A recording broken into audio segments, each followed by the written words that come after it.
Bismillahirrahmanirrahim. Assalamualaikum warahmatullahi wabarakatuh.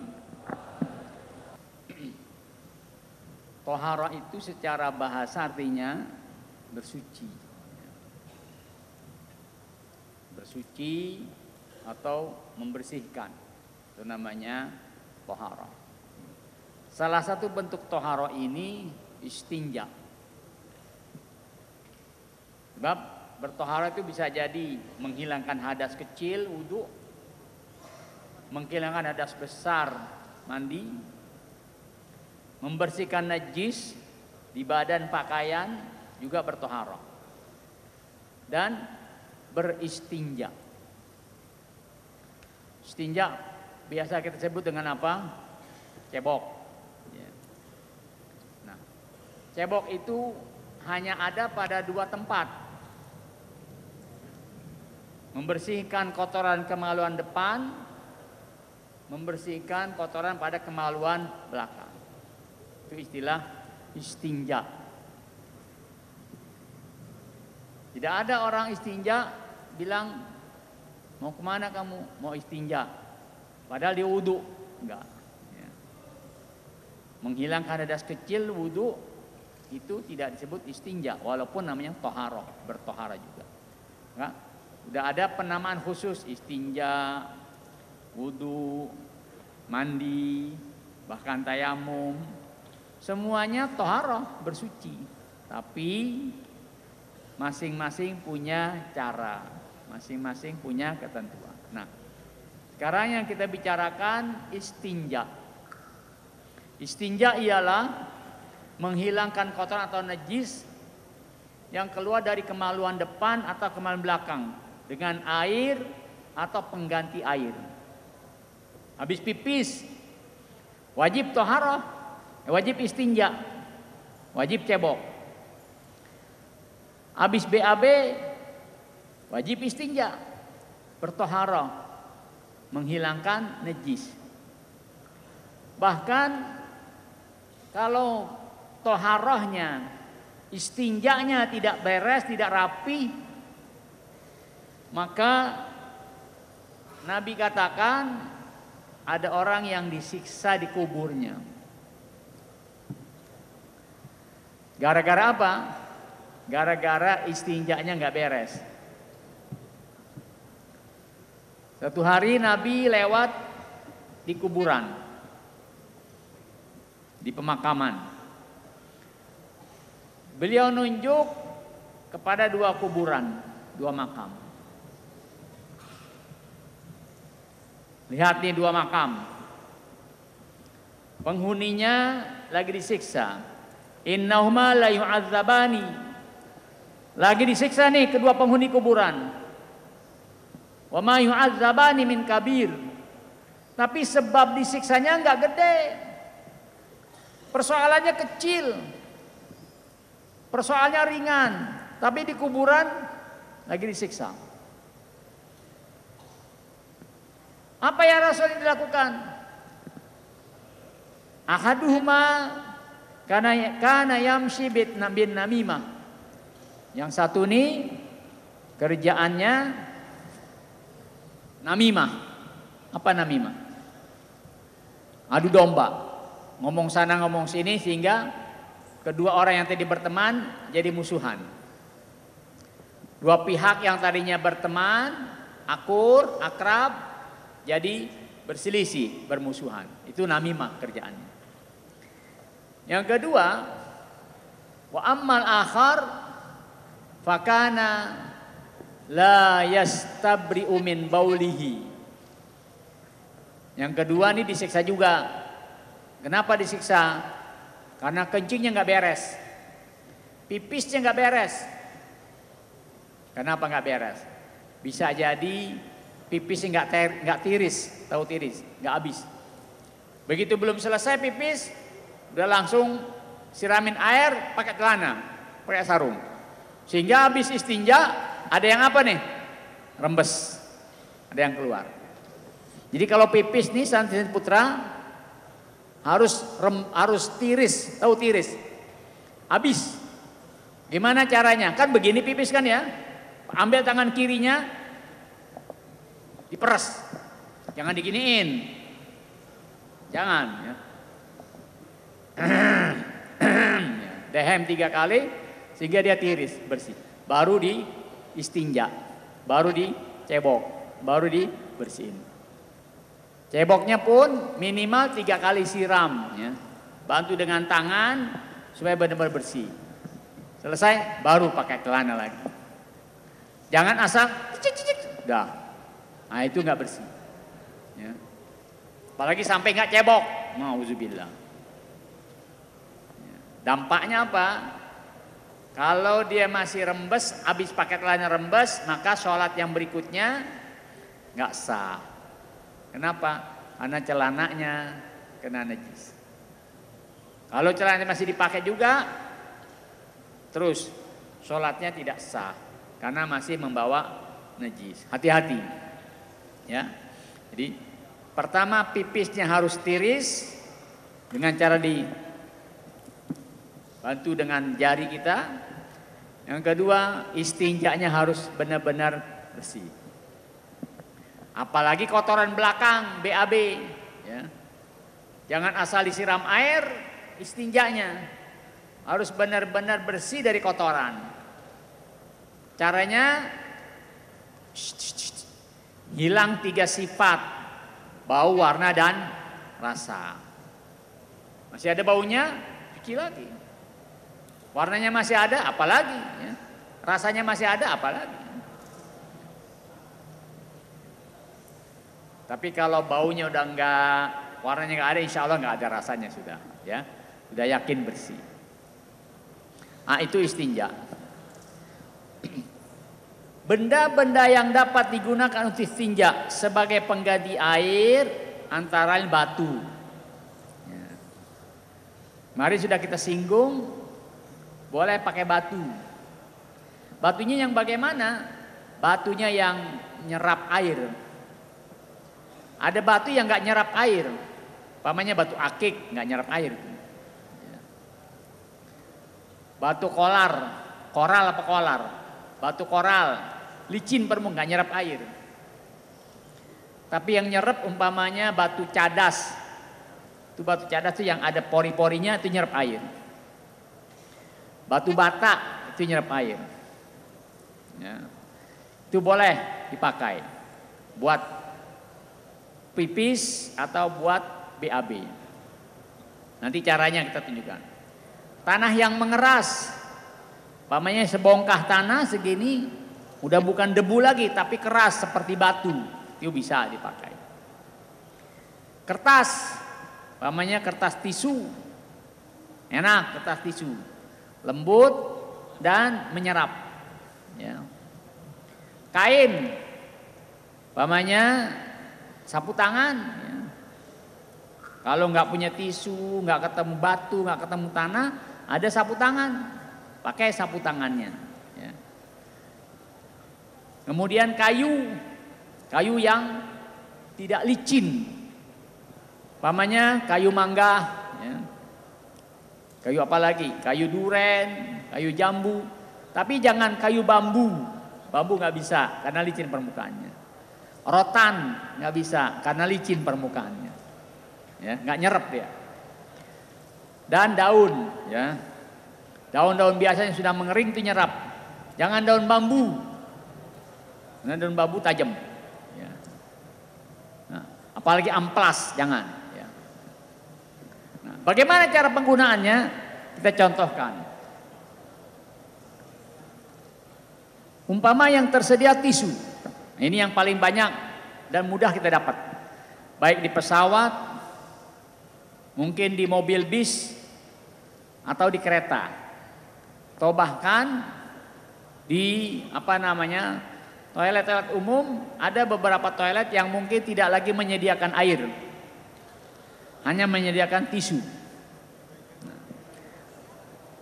Boleh saja menggunakan tisu, boleh sekalipun ada air. Pakai batu boleh sekalipun ada air. Nah ini beda dengan tayamum. Kalau tayamum Tidak boleh dilakukan kalau ada air. Tapi kalau istinja, sekalipun air ada cukup, boleh. Tidak pakai air, tapi pakai penggantinya. Umpamanya tisu. Prakteknya begini. Umpamanya habis BAB. Sudah selesai BAB, siapkan tisunya. Agak tebal sedikit. Ya. Dilipat. Lalu digosok. Jangan dilihat, pasti ada warnanya nih. Langsung buang. Karena baru pertama kali. Ya. Apalagi dicium, jangan. Ambil lagi yang kedua, gosok lagi. Jangan dilihat lagi, masih ada. Buang. Ambil yang ketiga. Kalau masih ada warnanya, berarti belum apa nih? Belum tuntas. Buang yang ketiga, ambil yang keempat. Oh, udah nggak ada warnanya yang keempat. Jangan dicium, sebab pasti bau. Nah, buang yang keempat, ambil yang kelima. Sudah selesai.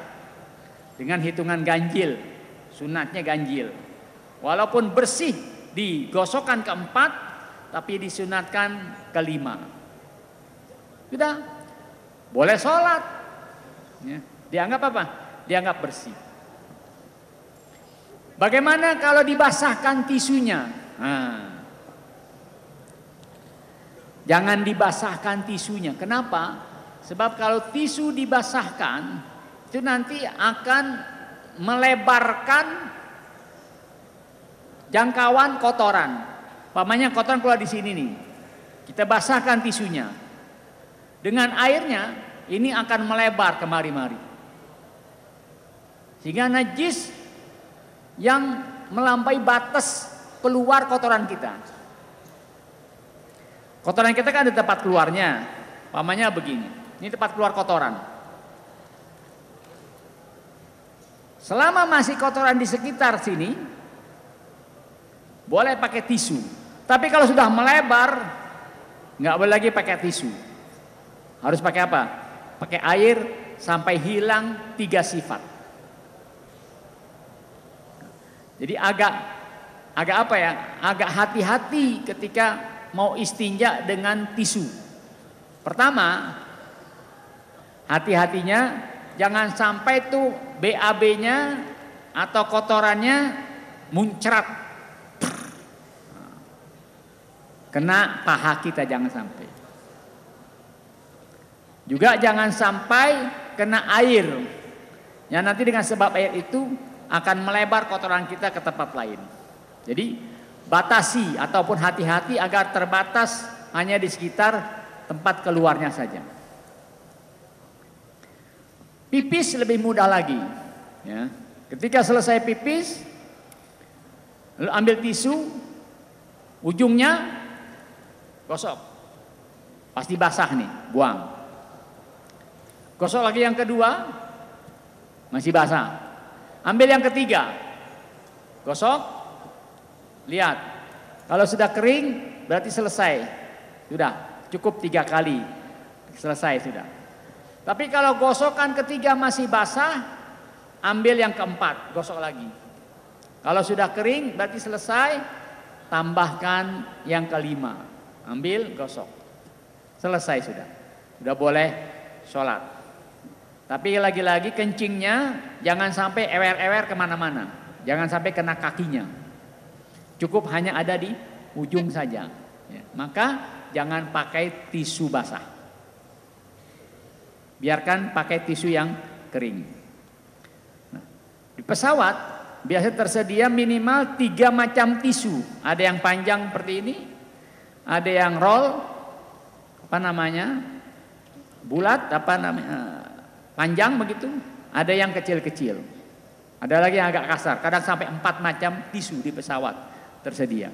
Nah itu perlu dipahami supaya kita nggak ragu-ragu lagi. Ketika turun dari pesawat, boleh sudah wudhu, sholat. Walaupun tadi habis BAB masih ada mungkin baunya, apalagi rasanya masih ada, ya. Tapi abaikan, karena sudah menggunakan tisu sebagai pengganti air atau menggunakan batu atau lainnya.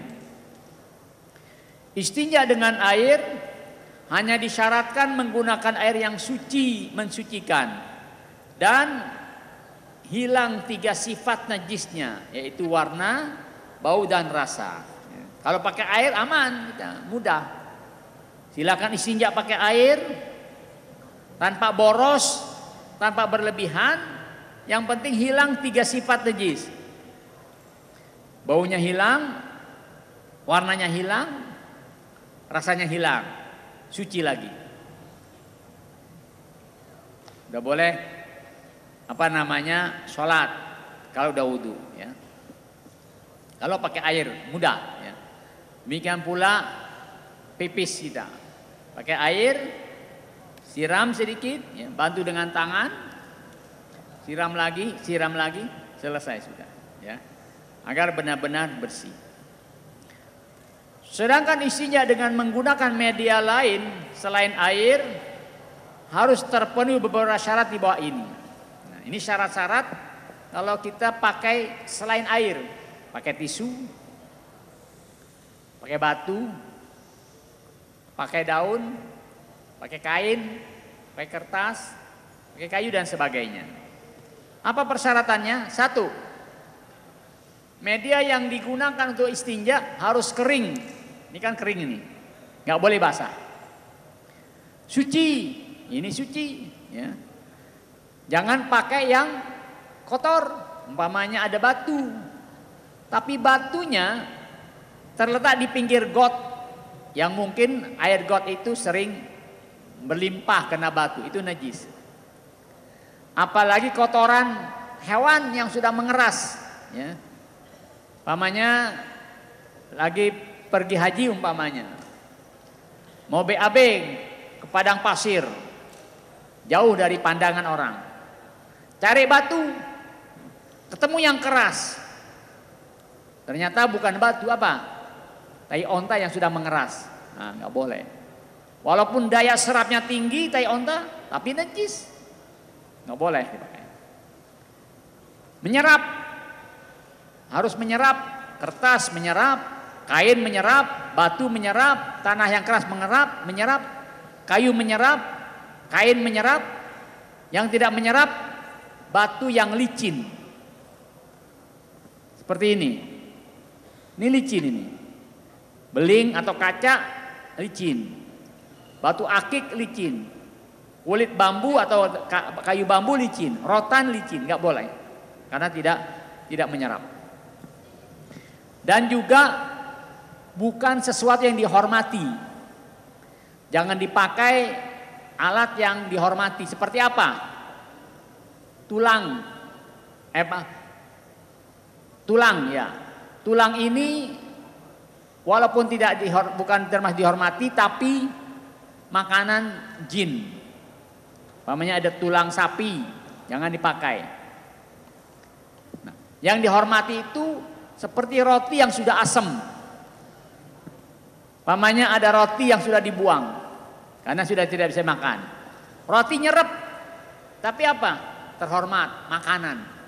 Walaupun sudah terbuang, jangan dipakai buat istinja. Umpamanya ada roti tawar gitu, kayak bata, udah.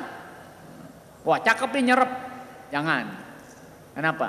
Karena dihormati, ya. Itu sejenis makanan. Walaupun sudah nggak bisa dimakan karena sudah buluk atau sudah asem atau sudah basi, ya, tetap tidak boleh digunakan. Biarkan di tempat sampah, jangan digunakan buat istinja. Yang kedua, tidak kurang dari 3 buah media atau 3 sudut dari satu media. Umpamanya tadi hitungannya 1, ambil lagi 2, ambil lagi 3. Boleh. Atau satu media yang sudutnya 3. Nah, ini. Umpamanya bata seperti ini. Pegang di sini, gunakan sudut ini 1, 2, 3. Boleh, ya. Namanya pipis. Satu, pindah kemari. Dua, pindah kemari. Tiga. Atau di tengah. Orang laki kan di tengah bisa nih.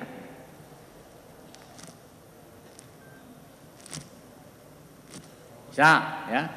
Tiga sudut atau 3 tempat, ya. Buang, selesai sudah. Ya. Kemudian yang ketiga, setiap satu media digunakan untuk mengusap seluruh bagian tempat keluar najis, kemudian langsung dibuang. Pamannya BAB. Ini media yang dipakai. Caranya menggosoknya begini. Pamannya keluar dari BAB. Sudah. Jadi gosokan pertama dan selanjutnya harus mengusap bagian tempat keluarnya.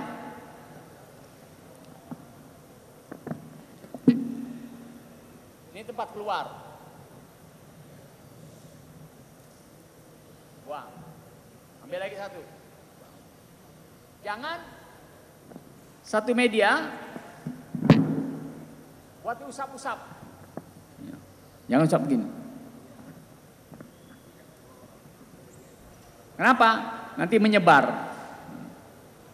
Jadi cukup sekali gosokan, tapi kejangkau semua bagian lubang tempat keluarnya.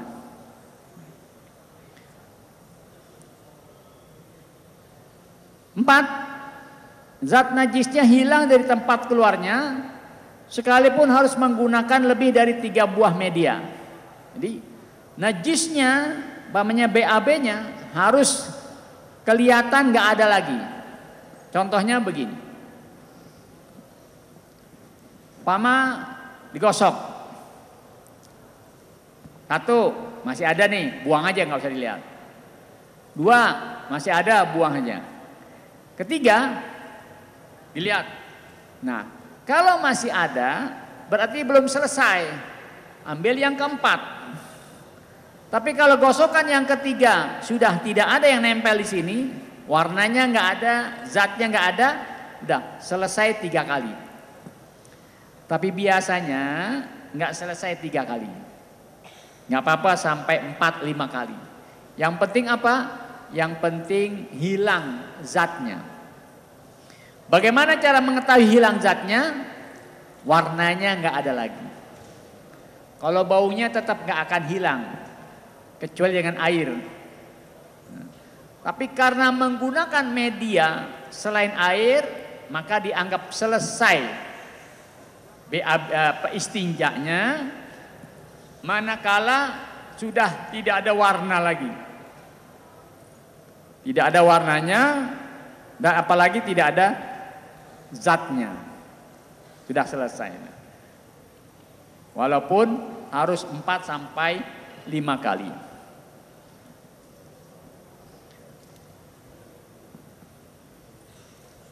Yang kelima, kotoran yang keluar tidak boleh sampai kering. Jadi kalau mau istinja pakai selain air, pakai tisu, jangan lama-lama habis BAB. Pamannya, BAB-nya udah selesai, tapi belum istinja. Sampai apa? Sampai kering itu kotorannya di belakang. Yang nempel nih sisanya sampai kering, nggak boleh pakai tisu. Harus pakai apa? Pakai air. Begitu juga pipis, ya. Selesai pipis langsung istinja. Nggak boleh didiemin aja gini. Sampai kering. Kalau kering harus pakai apa? Pakai air. 6. Kotorannya tidak boleh pindah atau melebar hingga melewati batas tempat keluarnya. Pipis di sini nih. Orang laki pipis di ujung keluar. Nggak boleh pipisnya sampai lewat kepalanya. Umpamanya ini, maaf ya, kemaluan, ini kepalanya di depan, sebatas ini masih boleh pakai tisu. Tapi kalau sudah kemari-mari, loh kok bisa kemari-mari? Ya mungkin kencingnya bergerak-gerak itu, sehingga nyeret kemari. Itu nggak boleh, nggak bisa pakai tisu di sini, harus pakai air sudah. Atau BAB ya. BAB-nya lagi mules perutnya. Begitu nongkrong langsung nyembur. Sehingga nyamping kena. Bahkan mungkin kena betisnya lagi nongkrong dia. Maka karena udah melebar melewati batas lubang keluarnya, maka nggak bisa pakai tisu. Harus pakai apa? Pakai air. 7. Tempat keluar kotoran tidak terkena najis lain selain tinja atau air seni dari yang bersangkutan. Jadi umpama nih, gambarannya begini. Dia nongkrong mau BAB. Ternyata begitu nongkrong pantatnya kesentuh kotoran. Dia nggak sadar nongkrong di atas kotoran sapi umpamanya. Sehingga pantatnya kena najis dari kotoran lain, bukan tinjaknya sendiri. Maka nggak bisa pakai air, nggak bisa pakai tisu, harus pakai air. Jadi benar-benar najis yang ada di lubang keluar itu hanya najis dari dirinya sendiri, hanya tinjaknya sendiri. 8. Kotoran yang keluar baik tinja maupun seni tidak membatas tempat keluarnya. Jadi tidak tersinggung ya. Jadi hanya keluar kotorannya tidak melewati batas keluarnya. Pamannya ini lubang nggak sampai kemari-mari. Pipis nggak sampai kemari-mari. 9. Setelah istinja dengan batu, tempat keluar kotoran tidak boleh terkena air kecuali air keringat. Pamannya udah selesai nih istinjanya pakai tisu, udah jangan disiram air, sebab nanti ketika disiram air itu akan melebar, harus pakai air bersihinnya. Maka tadi kita sampaikan jangan pakai tisu basah. Bahwa kalau pakai tisu basah begitu digosok basahan tisunya akan mengenai bagian samping kanan kiri tempat keluar kotoran kita. Kecuali kalau yang kena air keringat. Air keringat nggak masalah, ya, nggak bisa dihindari. Pamannya habis istinja dengan tisu, badannya berkeringat, sampai pantatnya pun keringetan, pamannya gitu. Dimaaf ya, diabaikan saja. Ya, bisa jadi karena panas atau apa sehingga berkeringat. Nah, tentunya ini beristinja dengan media selain air, dengan alat selain air, ini bakal kita temukan dalam kondisi-kondisi tertentu. Yang sekarang itu banyak kita jumpai bahkan di toilet umum. Di Indonesia sudah banyak toilet-toilet yang nggak menyediakan air. Hanya menyediakan apa? Tisu saja. Bahkan mungkin karena kurang perawatan toiletnya, kurang pengawasan dari petugas, tisunya pun apa? Habis. Ya, tisunya habis. Maka alangkah baiknya kalau niat pergi kemana-mana, tisunya dibawa, tisu bawa. Ya. Ada tisu yang kecil itu dibawa, supaya menyiapkan agar pada satu tempat tidak ada tisu, tidak ada air, kita punya tisu. Jadi nggak ada alasan nggak sholat. Kenapa kamu nggak sholat? Celana saya najis. Kenapa najis? Tadi pipis nggak bisa istinja, nggak bisa cebok. Kenapa? Nggak ada air. Kan bisa pakai tisu, nggak ada tisu juga. Aduh, bahaya, jangan. Ya, silahkan sebaiknya ketika mau pergi jauh ke tempat-tempat yang diduga toiletnya tidak menyediakan air, maka bawalah tisu. Ya, agar pipis kita, istinja kita benar-benar bersih dan bisa kita melaksanakan sholat. Baik, selanjutnya kita bicara soal berwudu.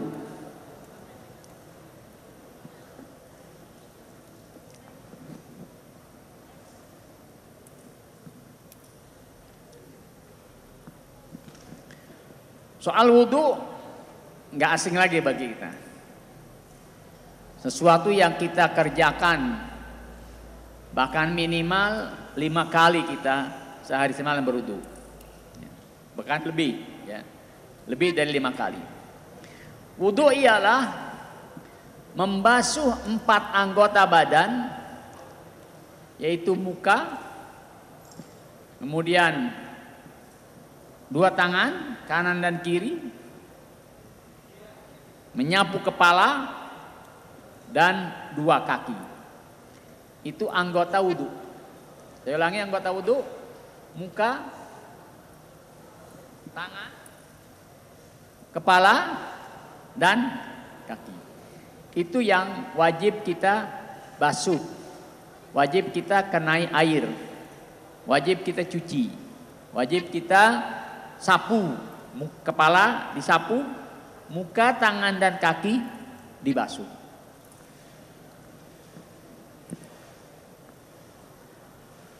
Apa beda membasuh dengan menyapu? Muka, tangan, kaki dibasuh, betul? Kepala dibasuh apa disapu? Hah? Kepala dibasuh apa disapu? Disapu, diusap.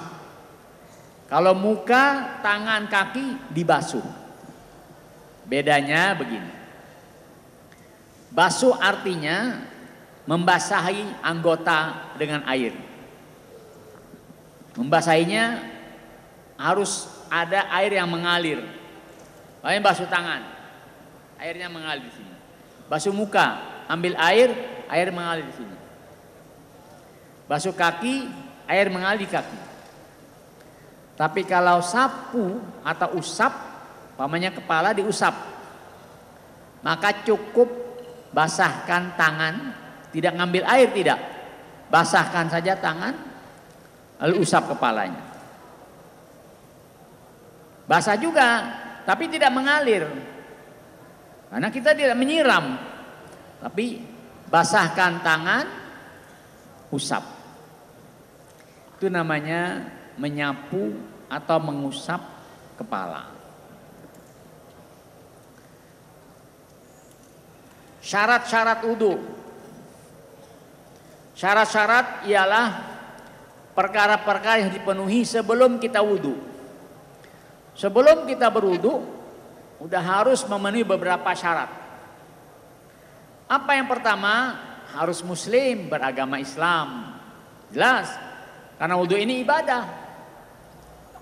Tidak sah berwudu kalau dilakukan oleh non-muslim, belum masuk Islam. Dia wudu, dia basuh mukanya, dia basuh tangannya, dia sapu kepalanya, dia basuh kakinya. Sah wudunya? Enggak sah.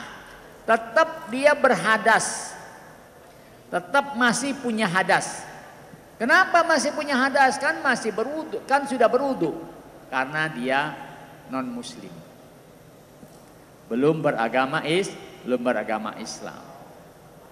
Jadi percuma kalau dia ngikutin kita, basuh muka, basuh tangan, disapu kepalanya, dibasahi kepalanya, dibasuh kakinya, tetap dia masih berhadas. Kenapa? Karena bukan orang Islam, non-muslim. Yang kedua, memiliki tamyiz. Tamyiz ialah kemampuan membedakan yang sesuatu yang sifatnya maknawi. Begini tamyiz itu. Tamyiz itu usia sebelum baligh. Pamannya anak udah 7 tahun, itu tamyiz, sudah mumayyiz. 7, 8, 9, 10 itu mumayyiz. Padahal belum baligh, belum dewasa, karena belum mimpi basah. Kalau dia perempuan belum haid, usianya belum 15 tahun, berarti belum balik, tapi sudah mumayyiz. Mumayyiz itu artinya sudah bisa membedakan mana baik, mana buruk. Ya, pamannya begini. Anak yang sudah kelas 1 SD, kelas 1 ibtidaiyah, kelas 1 ibtidaiyah. Nah, besok hari Senin, ya, apa seragamnya? Oh, seragamnya di SD besok umpamanya bajunya putih, celananya merah umpama. Dia anak itu sudah mumayyiz, sudah kenal, sudah bisa ngurus sendiri. Tanda lain, kalau dia mandi sudah bisa, nak mandi, mana sabun, mana sampo, dia bisa. Nah, mau makan, ya disiapin makannya, makan sendiri, udah bisa. Mana nasi, mana daging, mana tulang, bisa. Ya. Mana sayur-sayuran, itu sudah mumayyiz. Maka kalau anak mumayyiz berwudu, sah wudunya. Bahkan kalau dia fasih baca surahnya, terutama Fatihah, sudah fasih. Umur 8 tahun, umur 9 tahun sudah fasih baca Fatihahnya. Hurufnya benar, makharij hurufnya benar. Boleh jadi imam di rumah. Pamannya kata ayahnya, "Nah, kamu kedengarannya sudah bagus baca Fatihahnya." Ya, alhamdulillah. Ayo wudu. Ayo jadi imam. Boleh. Kalau dia anak laki, ya. Nanti ayahnya jadi makmum, ibunya jadi makmum, kakak-kakaknya jadi makmum, ya. Dia jadi sudah sah. Sholatnya sudah sah karena sudah mumayyiz. Tapi kalau umur anak di bawah mumayyiz, umpamanya 5 tahun, tidak boleh jadi imam. Kenapa? Karena wudunya tidak sah. Kenapa wudunya tidak sah? Karena belum mumayyiz, belum mencapai usia tamyiz. Jadi berapa usia tamyiz? Usia tamyiz itu kira-kira 7 tahunan, 7, 8 ke atas, sebelum dia mencapai usia baligh, sebelum dia mencapai usia dewasa. Yang ketiga, syarat wudu itu untuk perempuan suci dari haid dan nifas. Tidak ada haid lagi, ya. Tidak ada nifas, maka wudunya sah. Wanita yang sedang haid atau nifas percuma wudu. Tidak usah berwudu. Kenapa tidak usah berwudu? Karena tidak sah wudunya. Dalam kondisi dia haid atau nifas tidak sah wudunya. Maka biarkan dia dalam keadaan nifas, dalam keadaan haid, dia berhadas besar. Maka nanti ada larangan-larangannya. Kenapa? Kalaupun dia berwudu, percuma wudunya karena tidak sah. 4, bebas dari sesuatu yang menghalangi sampainya air ke kulit anggota wudu. Nah ini perhatikan. Banyak kadang di antara kita yang anggota wudunya ada benda yang menghalangi air. Anggota wudu itu 4. 1, 2, kepala 3, kaki 4. Kalau ada sesuatu yang menghalangi, nggak sah wudunya. Contoh, dia habis ngelem sesuatu, ngelem, bukan nyisep, tapi ngelem paralon, ya, ngelem kertas. Ya. Tangannya banyak apa nih? Banyak lem. Yang kalau digosok pakai air nggak hilang. Harus pakai minyak atau pakai thinner buat menghilangkan lem. Jangan berwudu ketika tangannya masih banyak lem. Kenapa? Sebab selagi ada lem, air tidak tembus, tidak masuk. Tensoplas, pamannya luka di sini. pakai Tensoplas, wudhu nggak sah. Kenapa? Karena menghalangi air. Jadi bagaimana kalau sakit? Nah, kalau sakit tanya dokter, Pak dokter, ini luka saya, boleh gak kena air? Boleh, nggak apa-apa wudhu. Buang, cabut, wudhu, pakein lagi yang baru. Tapi kalau kata dokter, jangan kena air ya. Ini kalau kena air menghambat penyembuhan. Tensoplas atau perban. Maka wudhunya begini. Basuh anggota yang sehat, yang tidak ada tutupan, yang tidak ada perban, termasuk tangan. Kalau di sini perbannya, tangannya sini. Dibasuh dengan air. Kaki, tangan dan kaki. Tapi habis berwudu tayamum untuk menggantikan anggota yang tidak terkena air. Pak Ustadz, kok jadi tayamum juga? Ya, menggantikan anggota yang tertutup dengan perban, dengan air, dengan Tensoplas. Bagaimana kalau tidak tayamum? Boleh tidak tayamum. Caranya bagaimana? Kalau tidak mau tayamum, pakai perbannya dalam keadaan suci. Jadi begini, dokter mau perban. Baik, Pak dokter mau diperban, sebelum saya perban wudhu dulu. Wudhu, lalu dia pakai perbannya.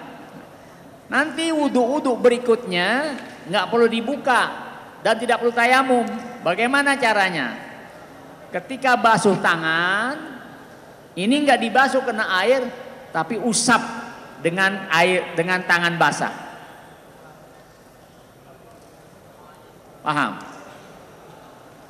Nah, itu lebih ringan, tapi makainya wudhu dalam keadaan suci, dalam keadaan berwudhu. Jadi nggak perlu tayamum. Maka hati-hati ketika berwudhu, harus benar-benar seluruh anggota wudhu terkena basuhan air. Jangan ada penghalang. Yang sering tempelan Tensoplas atau lem di tangan. Yang kelima, tidak terdapat sesuatu pada kulit yang dapat merubah salah satu sifat air. Pamannya dia mau wudhu, suaranya nyaring lagi, obrolannya kedengaran lagi. Ya. Dia mau wudhu, tangannya ini habis kena parfum, wangi banget tangan. Yang kalau disiram wudhu, disiram air wudhunya bakal wangi.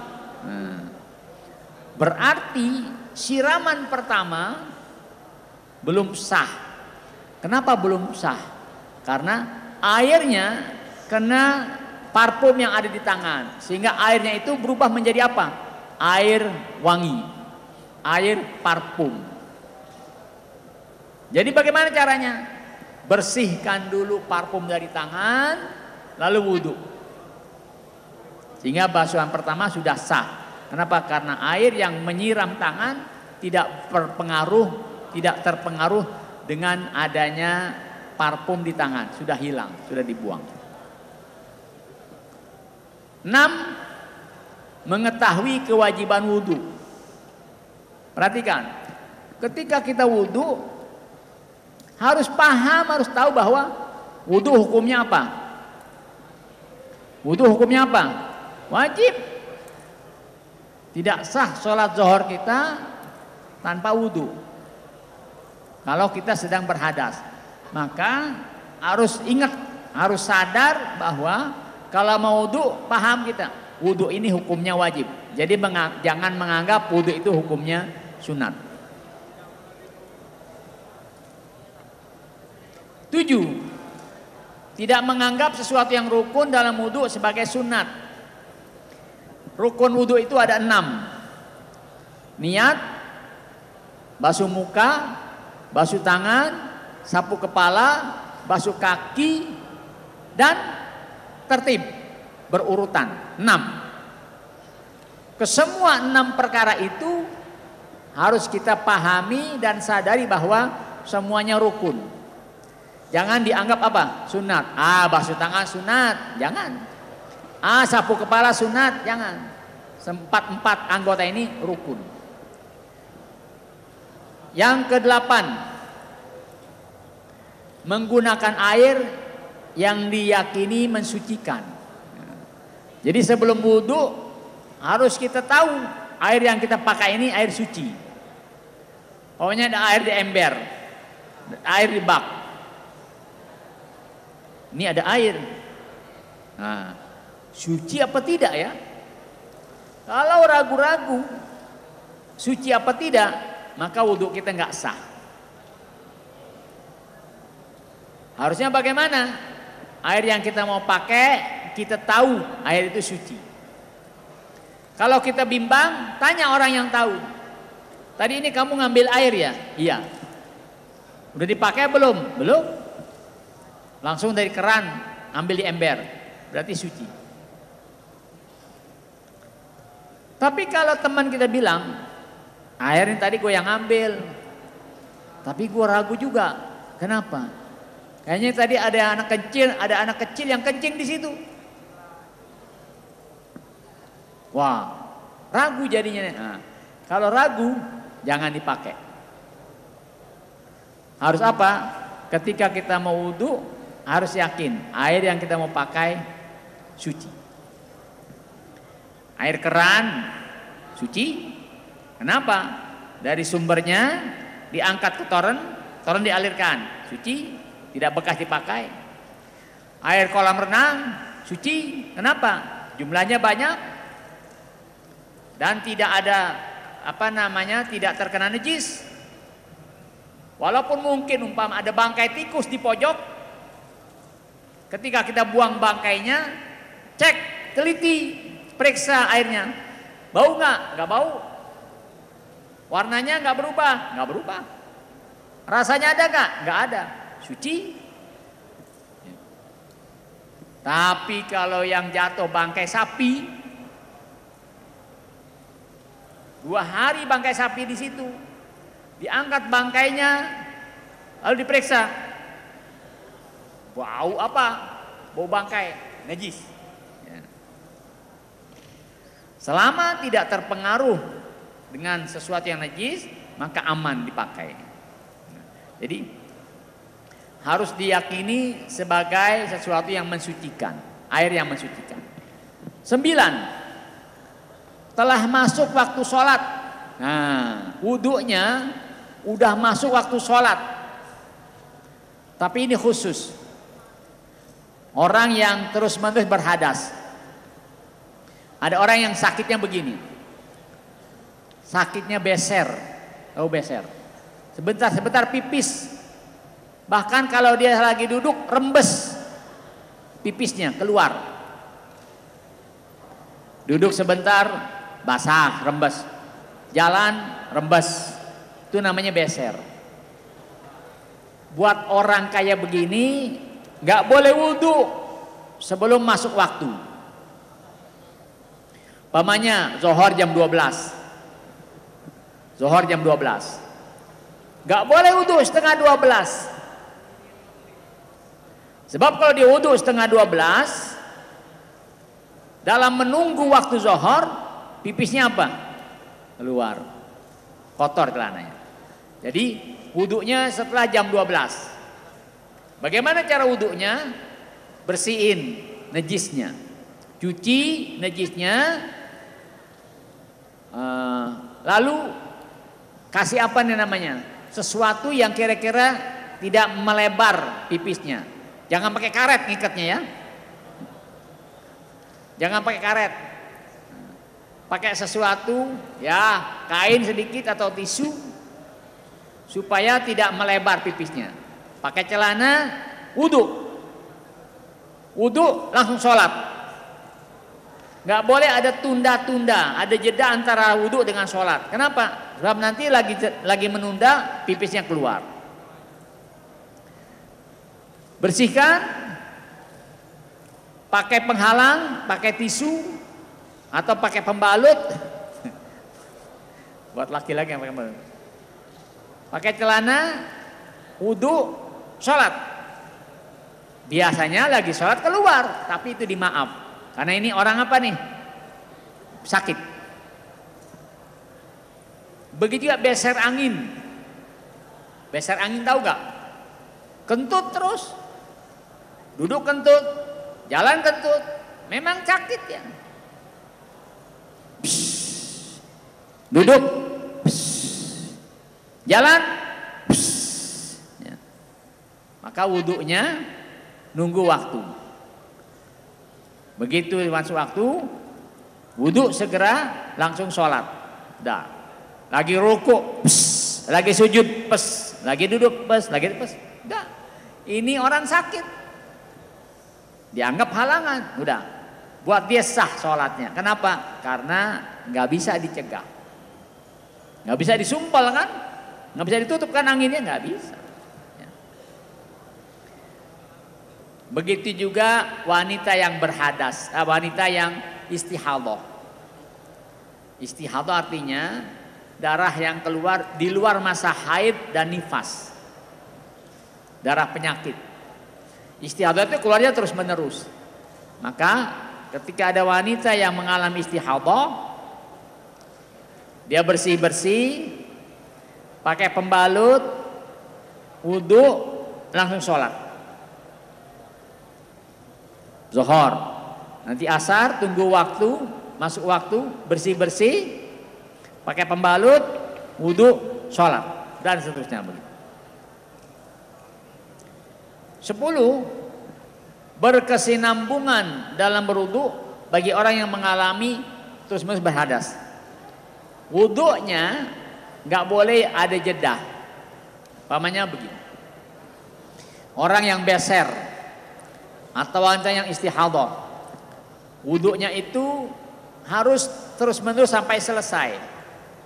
Jangan begini, basuh muka dia, selesai basuh muka, pegang HP, atau ngobrol sama orang. Lanjutkan lagi basuh tangan, nggak sah wudhunya. Kenapa?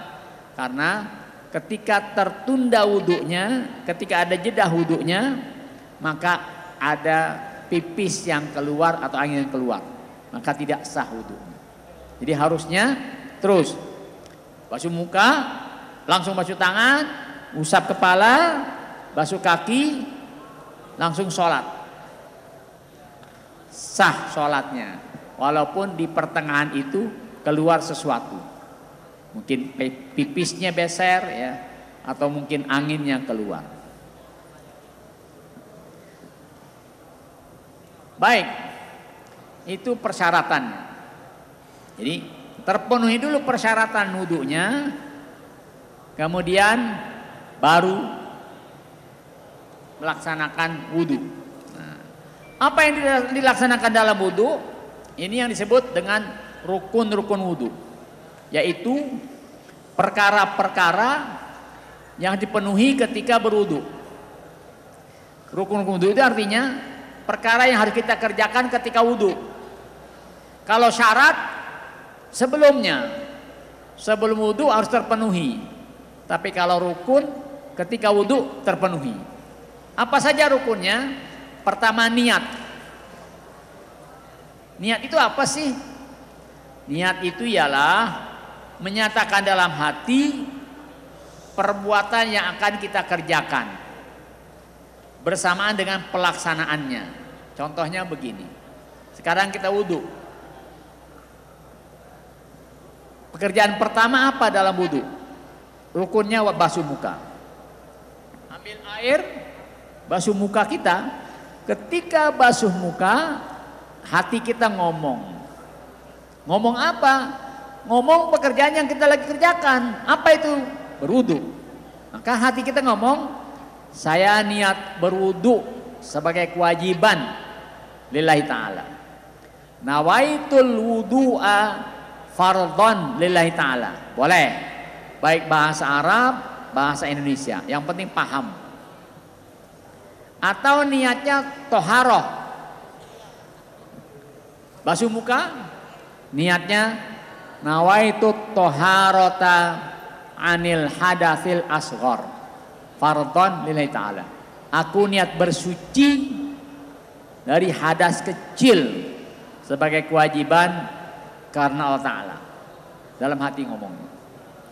Atau nawaitu raf'al hadasil asghar fardhan lillahi ta'ala.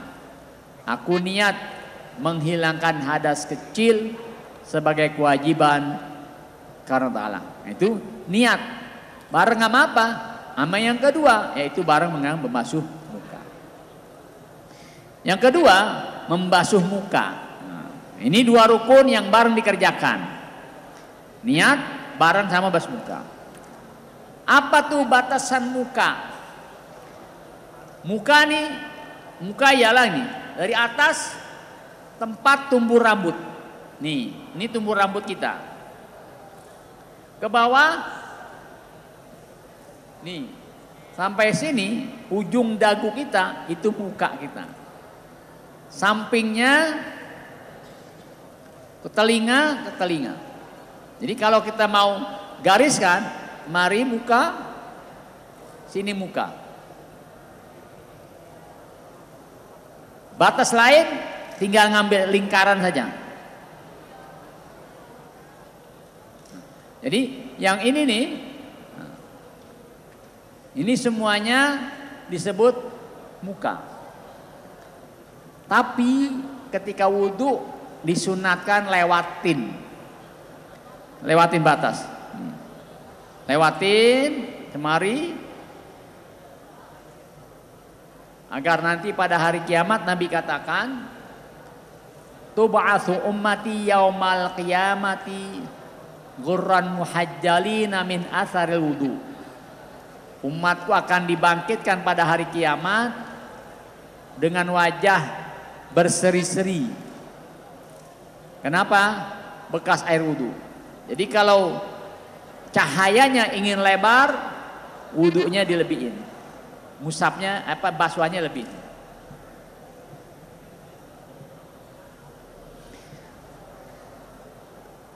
Yang ketiga, membasuh kedua tangan hingga siku. Dalam membasuh kedua tangan ini harus diyakini bahwa air basuhan mengenai seluruh bagian dari tangan, dari ujung jari sampai siku, dan tidak boleh terdapat sesuatu yang menghalangi air, termasuk kotoran yang terdapat di bawah kuku. Apabila ia menghalangi air sampai ke ujung jari, maka ia harus bersihkan. Tangan dari mana tangan? Ini tangan. Tangan dari sini, ujung jari sampai sikut. Itu namanya tangan dalam wudu. Bagaimana basuhnya? Basuhan dari ujung jari sampai sikut. Itu minimal. Tapi sunatnya sampai pertengahan lengan atas. Lihat. Bagi yang kukunya panjang, jangan sampai kukunya itu ada kotoran. Kenapa? Sebab kalau ada kotoran di kuku yang panjang ini akan menghalangi air. Ujung jarinya tidak kena air, maka tidak sah wudunya. Jadi bagaimana? Kalau mau punya kuku panjang, bersihin kotorannya dan wudunya gini. Ketika wudhu bantu supaya ujung jarinya kena air. Atau bagusnya, baiknya, afdolnya digunting kukunya sehingga tidak ada kuku yang menghalangi air. Sampai sikut, jangan pas sikut, lewatin agar yakin sikutnya kena. Nah, itu tangan kanan dan kiri. Yang keempat, mengusap sebagian kepala atau rambut. Yang diusap, kalau nggak ada rambutnya ya kepalanya. Kalau ada rambut tebal, rambutnya cukup. Bagaimana caranya? Batas rambut yang diusap ialah rambut yang berada di bagian kepala, bukan rambut yang berada di luar batas kepala bagi pemilik rambut yang panjang. Ini kepala kita nih, tempat tumbuh rambut.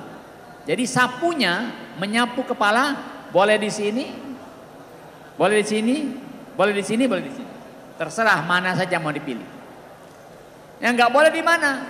Pamannya rambutnya panjang sampai sini rambutnya, nah diambil. Itu yang nggak boleh. Ya. Kenapa? Karena walaupun rambut, tapi adanya di luar batas kepala. Jadi, basuh sapuannya di sini, di sini. Walaupun rambutnya tebal, cukup rambutnya saja. Ya. Itu batas kepala. Kelima, membasuh dua kaki hingga mata kaki. Kotoran yang terdapat di bawah kuku kaki harus dibersihkan agar air basuhan mengenai ujung-ujung jari kaki. Sama, kaki punya kuku seperti tangan. Maka kalau kuku kakinya panjang harus dibantu supaya air terkena ujung jarinya. Sampai mana batasnya? Sampai mata kaki. Mata kaki itu kaki yang ada matanya di sini. Ya, namanya di kaki. Nah ini, itu mata kaki namanya. Minimal basuhannya sampai mata kaki, tapi disunatkan naik sedikit sampai betis, supaya nanti kakinya ketika dibangkitkan pada hari kiamat bercahaya bekas air wudhu. Dan yang terakhir, tertib.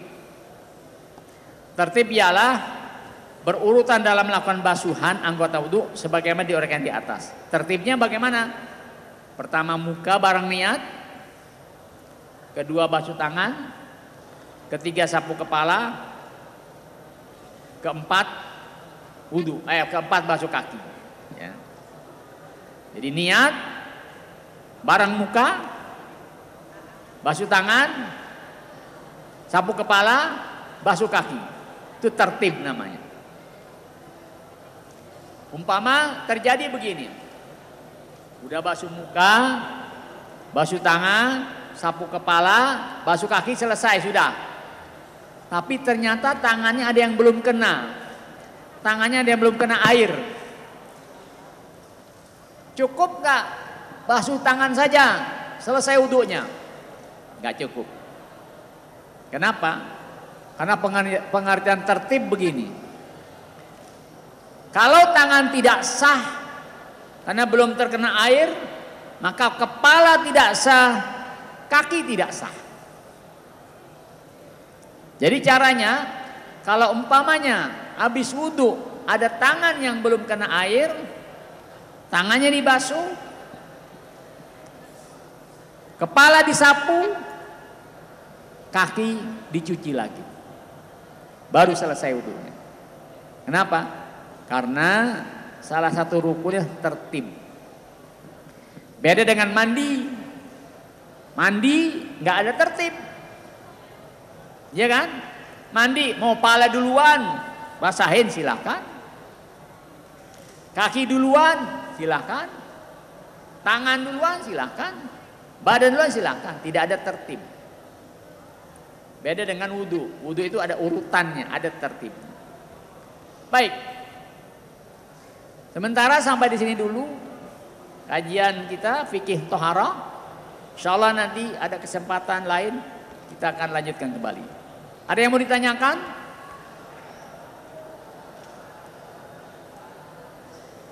Baik. Ya. Walaupun ada sebagian yang mungkin udah ngantuk ya atau ngobrol, Allah mudah-mudahan semuanya Allah kasih ya. Kasih ilmu ya. Kasih pengetahuan, kasih pemahaman ya. Mudah-mudahan ya, yang sekarang ngantuk nanti satu saat akan terjaga ya, dan bisa mengikuti kajian dengan saksama. Terima kasih dan saya akhiri. Assalamualaikum warahmatullahi wabarakatuh.